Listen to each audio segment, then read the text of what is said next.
राज्याच्या मुख्यमंत्र्यांना भेटण्यात गैर काय असं संजय राऊत यांनी प्रश्न उपस्थित केलाय। आधीचे मुख्यमंत्री घटनाबाह्य असल्याने आम्ही त्यांना भेटलो नाही असंही राऊत म्हणाले। तर महाराष्ट्राच्या विकासासाठी कुणी सरकारकडे आलं तर त्यात काही वावगं नाही। आदित्य ठाकरे आणि फडणवीसांच्या भेटीवर बावनकुळेंनी प्रतिक्रिया दिली आहे। राऊत साहेब, असं म्हटलं जाते की गेल्या काही दिवसांमध्ये देवेंद्र फडणवीस यांची शिवसेना युपीटीच्या नेत्यांनी घेतलेल्या भेटी म्हणजे उद्धव ठाकरे ते मुख्यमंत्री आहेत ना राज्याचे, ते राज्याचे मुख्यमंत्री आहेत ना। देवेंद्र फडणवीस या महाराष्ट्राचे मुख्यमंत्री आहेत।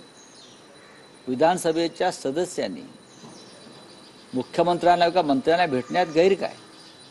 आधीच्या मुख्यमंत्र्यांना आम्ही भेटलो नव्हतो का भेटणार नाही याची कारण तुम्हाला माहिती आहे। ते घटनाबाह्य मुख्यमंत्री होते। महाराष्ट्राच्या मुख्यमंत्र्यांना भेटण्याचे अधिकार सर्वांना आहे। मग आदित्य ठाकरेजी असो की शरदचंद्र पवार साहेबांची भेट असो किंवा कोणत्याही पक्षाची भेट, नाना पटोलेची असो, कुणी असो, महाराष्ट्राच्या विकासाकरता कुणी जर महाराष्ट्र सरकारकडे आलं, महाराष्ट्राच्या विकासाकरता 4 गोष्टी सांगितल्या, शेवटी विरोधी पक्षाकडे काही चांगलं मटेरियल असतं, त्यामुळे त्यांनी जर मटेरियल दिलं तर सरकार चांगल्या पद्धतीने चालतं। त्यामुळे आदित्य ठाकरे जरी आले असतील देवेंद्रजीला भेटायला त्यात काही वावगं नाही आहे।